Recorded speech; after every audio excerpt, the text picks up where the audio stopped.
Welcome to the Timeless Marketing Podcast with Brian Kurtz, your connection to insights from some of the top direct response marketing minds on the planet.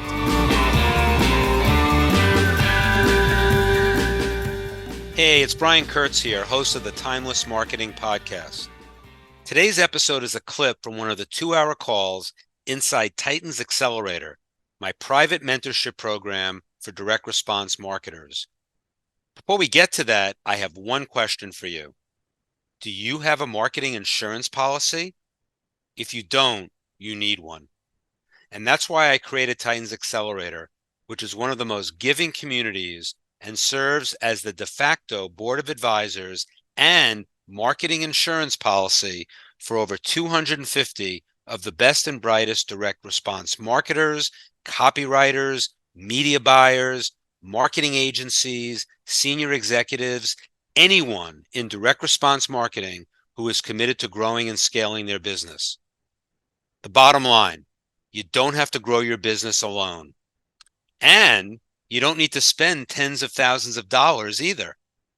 Titan's Accelerator is 1/10 of the price of most groups of its kind.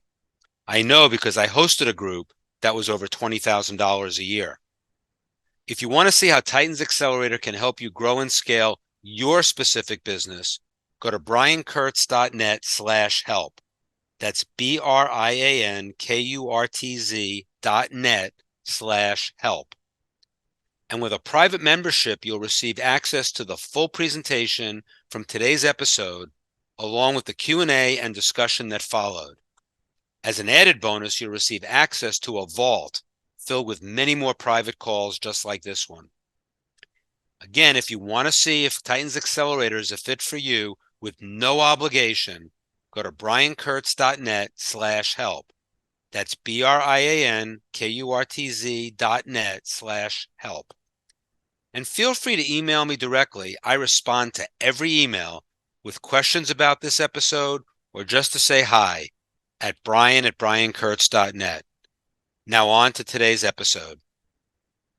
That's a good segue to Joe, because I want to get Joe on here, and I want to milk him for whatever I can milk him for today.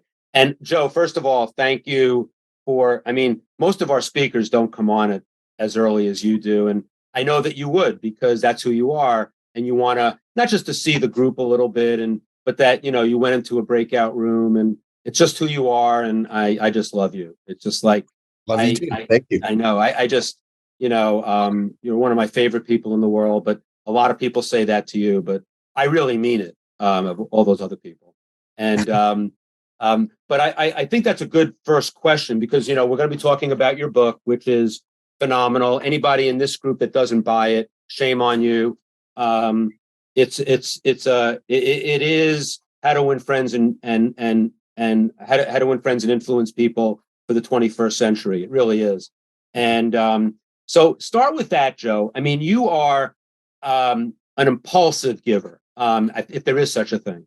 You are always like someone asks you for something, someone says something, and your first reaction is, how can I help you? How can I help you? And you start going through your Rolodex, you start texting people, you start connecting and doing all of that.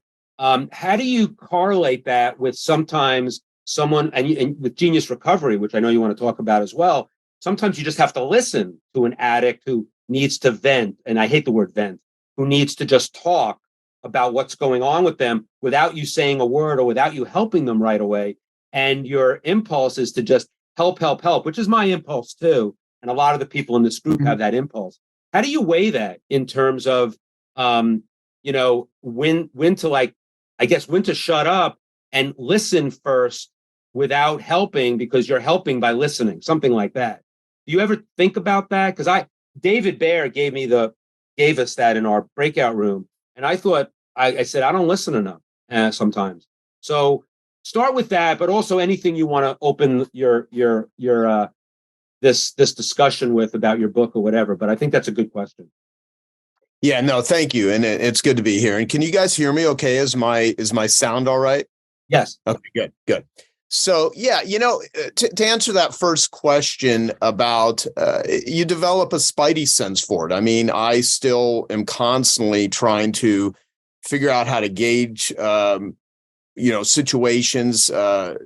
There's a bit of sort of social intuitiveness that ends up getting developed the more that you do it. Social calibration, how to size up situations. The reason for my book, I didn't write a timely book. I wrote a timeless book, at least on this one. It's the fifth book that I've written, but it's the one book that I wrote not as a setup to try to position or sell Genius Network, even though, of course, I talk about Genius Network in there, and I talk about things I've done well that have worked to meet people. I talk a lot about cautionary tales of where I've made mistakes and where I've wasted.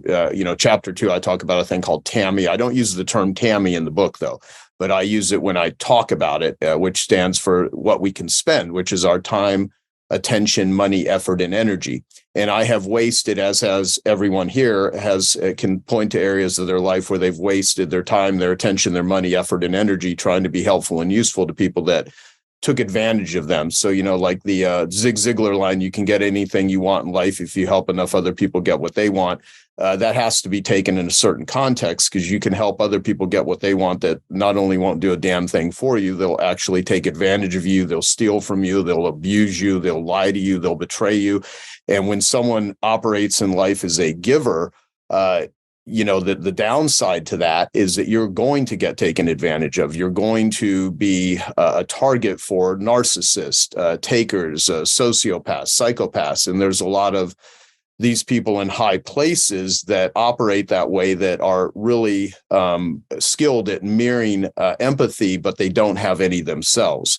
And they are totally, their value system is operationally different than someone that is a giver. And so I wrote the book for givers of the world to protect themselves and boundary themselves from takers, but also not blowing smoke up anyone's asset by being nice and kind and wonderful, that it doesn't have a downside, because it does. And kindness is valuable and helpful, except in situations when it's not.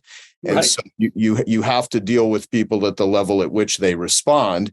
And some people respond to being treated, in a certain way, and other people do not. And so, you want to treat people the way not you want to be treated, but the way they want to be treated. And you have to make a judgment call. If someone wants a hardcore kick them in the butt sort of person, if you're in a quote unquote business coach as an example, do you really want to do that? And see, that's not, people will often say, I want to join one of your groups because I need someone to, kick me in the butt. And it's like, that's not what I do. I don't want to do that. And I also, I don't want to enable people. You don't want to, take the gifts of somebody's pain and struggle away, like that line, don't handicap your children by making their life too easy. Yeah. And I say that as a person that doesn't have kids, but I have a lot of clients that I think are kids. So, and you're like my kid, so it's good. Yeah, no. And look, I'm a goofball. I mean, I like humor. I like fun. I like sarcasm. I like bantering. And so I try to bring, life is painful. Life is hard. Not all the time. Life can be wonderful and great. And there are times where, it's blissful. It's awesome. We're confident. And there's other times where we're desperate. We're self-centered. We're depressed, and I say that being a person who's been in addiction recovery for, over 20 years of my life, with, plenty of relapses and plenty of, bad days and bad weeks and bad months and some bad years. But I've also, had an enormously wonderful life, and I've had so many great things that I'm proud of. And so the bottom line, the title of the book is What's in It for Them, which is really the framing of how I feel, to your thing about listening, and to your thing about being, how do you judge situations without spreading yourself too thin? And how do you determine what to give your time, effort, time, attention, money, effort, and energy to? I think you will exert more energy being a taker than you will being a giver. One of my other books is Life Gives to the Giver. And the full quote is, life gives to the giver and takes from the taker. It's counterintuitive, but I have made more money, more genuine relationships. I've gotten more joy when I approach things with how can I create value for somebody first versus going at it with an agenda of tit for tat, or I'm going to do something for them. Look, Robert Cialdini is a dear friend of mine. I mean, I understand reciprocity quite well. Me and Robert have been friends for about 30 years. I just spent an hour and 45 minutes on a Zoom with him and Babette and the two people that are taking over the Cialdini Influence Institute and helping them lay out the whole game plan. They just joined Genius Network. I understand a lot about persuasion and influence. I've studied it my whole life. And there's trickery that is involved in a lot of marketing. And it's real easy to get jaded when you spend your life studying persuasion. Almost everyone here, especially those that are skilled copywriters, you kind of know the game. You kind of know the con. But there's a big difference between really connecting with people and connecting with people, where you connect people by conning them, or you connect with them by writing emotional copy or saying emotional things and getting a crowd all frothed up. But deep down inside, you don't do what you're saying. You don't follow what it is you're saying. And you're not just conning other people, but you're conning yourself. And so the biggest con artists out there are the ones that actually aren't even congruent with the shit that's coming out of their mouth or coming out of their video sales letters or coming out of their copy. And I'm not saying this to be demeaning to anyone or say any of this. What I'm saying is you kind of know it. You don't need me to say it. You just need to listen to that voice deep down inside, that all of us have, that intuition. And oftentimes people don't hear it or feel it because they're numbing themselves out with alcohol. They're numbing themselves out with workaholism. They're numbing themselves out with ways to try to block the darkness of that incongruent behavior. And so when you come at like everyone here wants something. No one would join Titans or be part of this or even my groups or anything if they didn't want something. Everyone here is giving of their time, their attention, whatever level of, and wherever that attention is. Some people are thinking about, something else right now, but they're sort of here.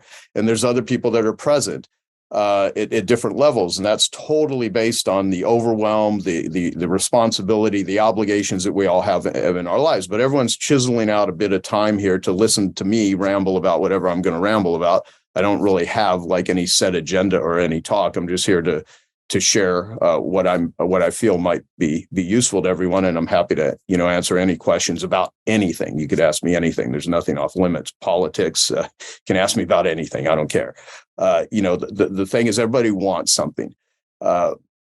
When it comes to opportunities, we all want opportunities. I want to reach opportunities. I want to make more money. I want to get better clients. I want to have deeper love relationships. I want people to like me. I want to see things happen in the world that, are going to, maybe I could have some sort of impact or influence on. I want to help people that struggle with addictions. I want to help entrepreneurs. I like, pontificating marketing ideas, all that sort of stuff. So we all want something and we all have opportunities. There's a difference, though, between pursuing an opportunity versus being an opportunist.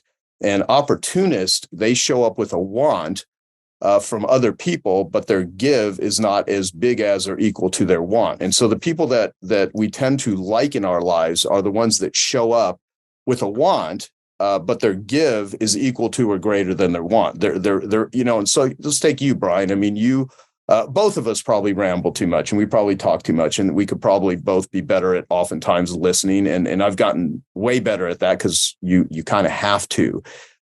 When you went on your sabbatical too, it's like, you didn't have as many people to talk to. Well, purposely, because the downside of being a quote unquote connector, which I really never called myself that. It's just after, I've heard that term describe me so many times. It's like connector, whatever.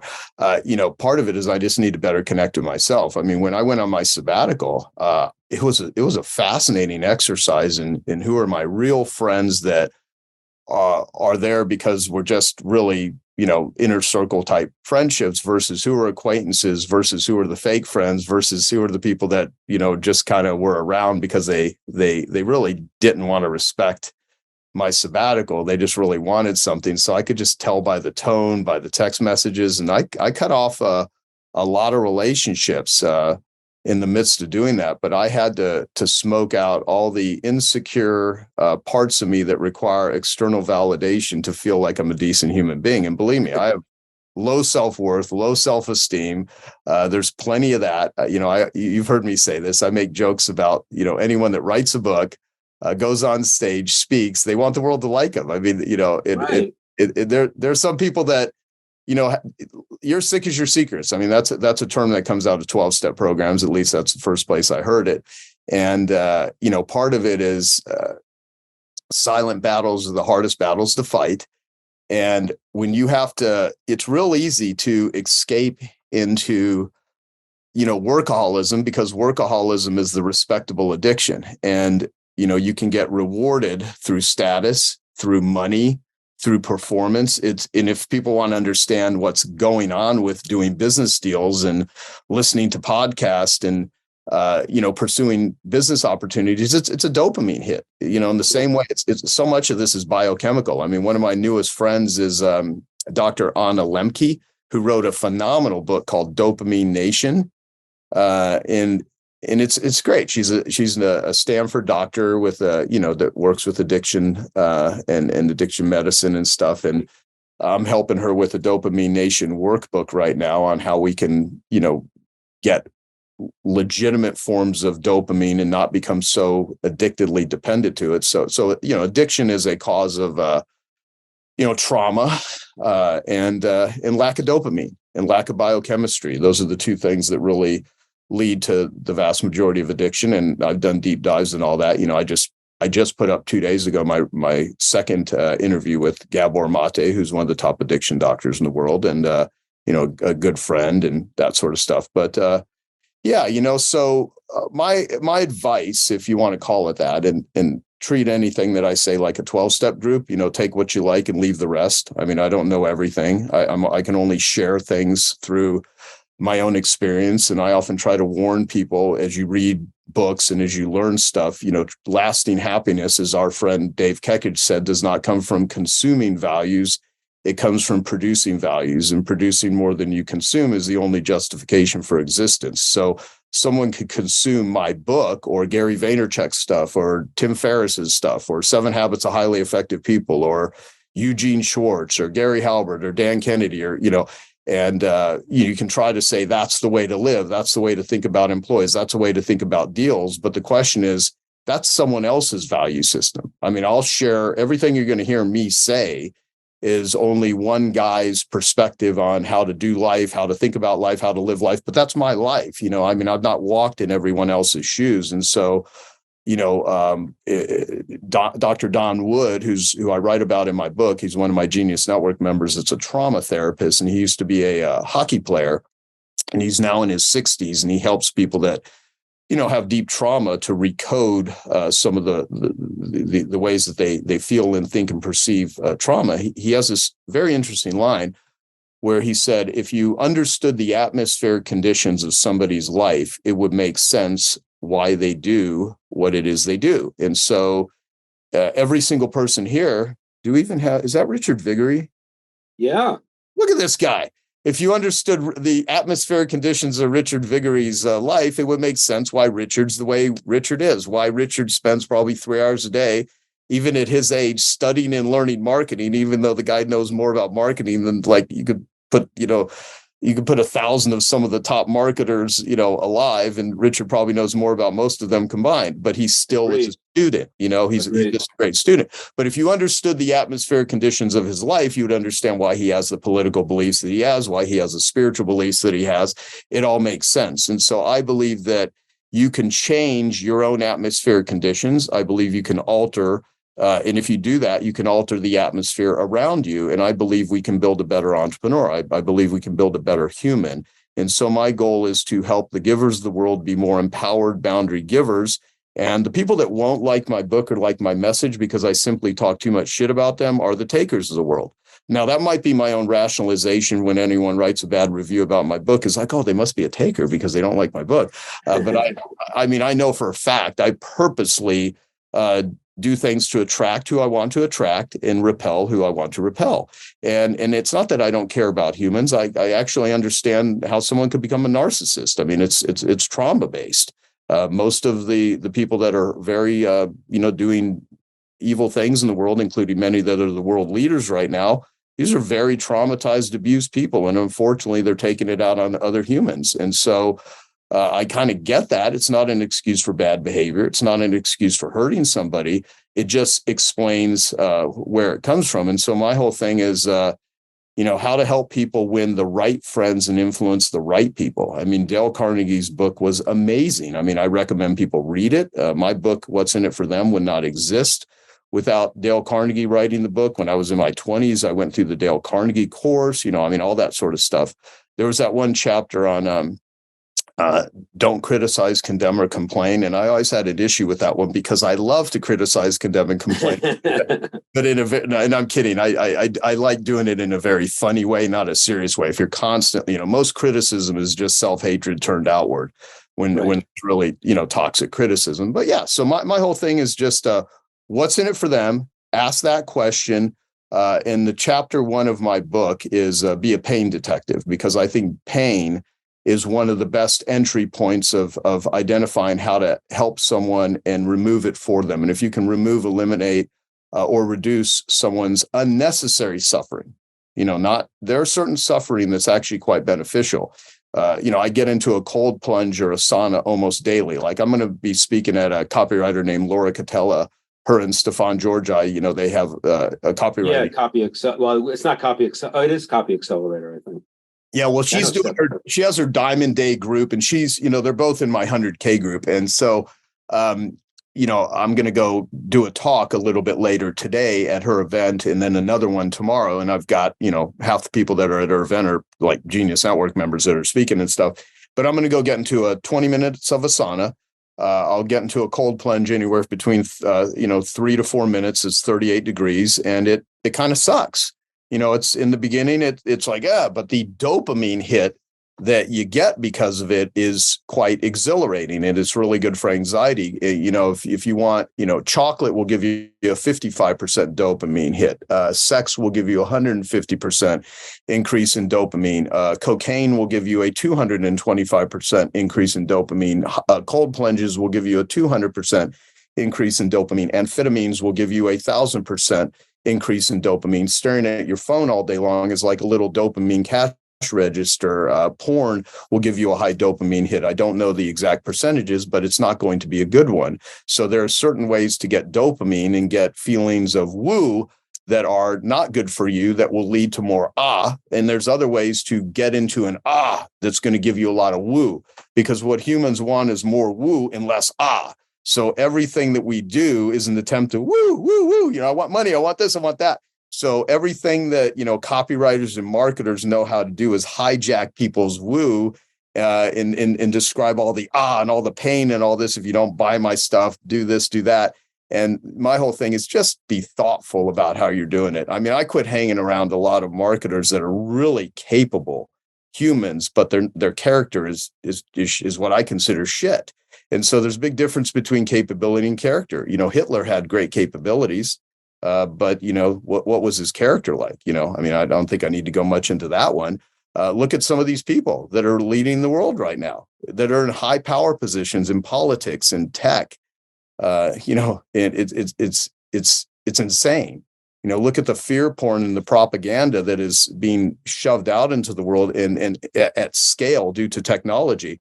And I'm telling, I'll talk later today to the copywriters saying, open AI with, the AI copywriting abilities that in the last 72 hours have just really proven that, for low-level copywriters, you've instantly become a commodity, because now there's an AI that can do a much better job of writing copy than most copywriters that you can hire can do.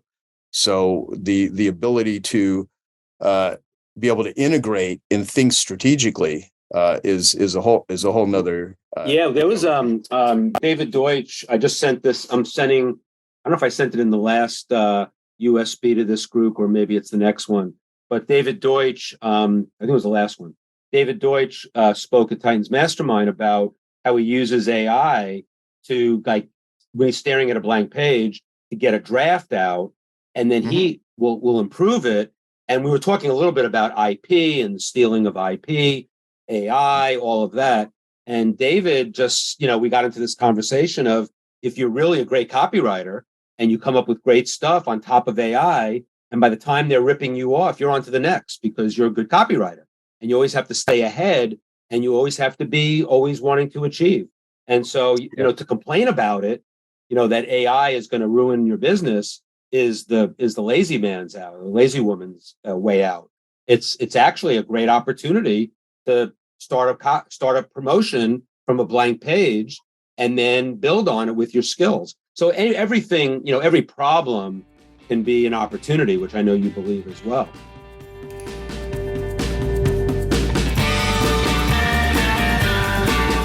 Thanks for listening to the Timeless Marketing Podcast with Brian Kurtz.